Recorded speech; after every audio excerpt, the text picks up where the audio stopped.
everyone, happy Thursday. It's Throwback to Basics Thursday on that Flipping Band Director, and today we're going to talk about Canva. Now, Canva may not seem like a basic thing to you, but I promise you it is so easy and it can become a basic thing for you. And really, it's going to change your life. I know it changed my life. This is my home screen when I log into Canva. And you can see that I've made like documents on here. I make my letters that go home with my students, my flyers, my recruiting materials, as well as graphics for my band website and my Flipping Band Director website. So I use it all the time. If you've never logged into Canva before, you can easily create a free account. When you go to canva.com, it'll ask you to log in with an email address or with Google or with Facebook. And I would just do it with Google if I were you, so that you can just have to log into Google and you're into everything. So here we go. If we want to create a design, then obviously you're going to click on something up here. They have lots of sizes for you to choose from. You can see them all here. Lots of options. Or you can use custom dimensions if you have something specific that they do not have a size for yet. When you decide the size that you want to use, it's going to give you just a blank white design. And I've already started one so that we can make this brief. I chose a background. I chose a purple background. And I did that. I didn't like this purple, so I clicked on this plus, and I found a purple that I did like on this color wheel. Then I put in my title, Canva 101. And I did that by just dragging a text element in here. So I'm gonna add one thing to my title. So see how easy it is for me to just drag and drop this around. I know what I'm picking up and dragging around because there's a faint, it's faint right now. Oh, you can see better now. A dashed line around it. So we're gonna call it TBT.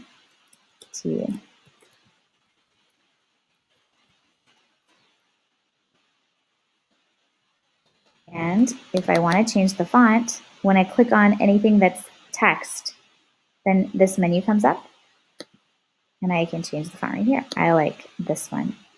My favorite fonts are here on Canva, and I'd like to make it a little bit smaller, so I click on this number. Okay, here we go. Now, when I move this around, you can see that there are some like aligning dashes that pop up.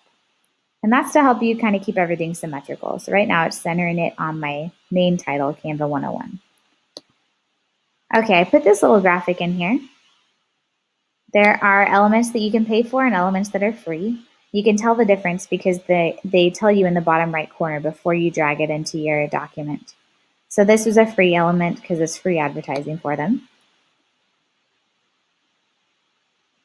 They also now have a tab for free photos, which is new.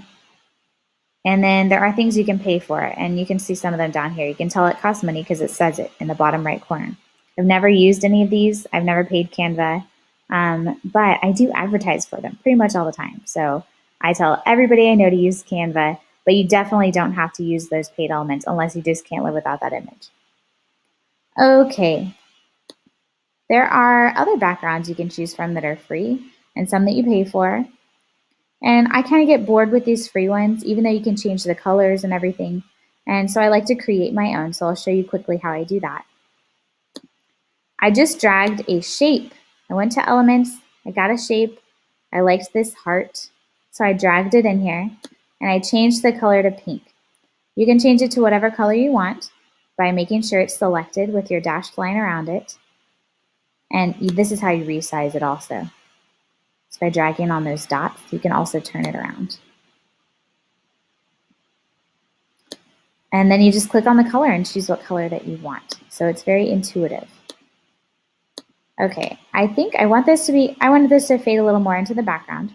So I make sure my heart is highlighted. And then I click on this checkerboard over here, and that's the transparency. So I'm gonna make it, I don't know, about 30 transparency. That way it just kind of fades to the back, but you can still tell it's a heart. Okay, once I have it set the way that I want it, the transparency and everything, I'm gonna copy and paste it all over my document to be like a little heart background. And I'm gonna use my keyboard shortcuts. I'm using a Mac, And so I'm going to press Command C and then Command V. And that Command V is going to paste it for me. If you don't know the shortcuts for your computer, then Google does. So use Google, okay? Google knows things. Use it. Okay, and I'm just going to kind of drag these around, make them look a little random, but not too random.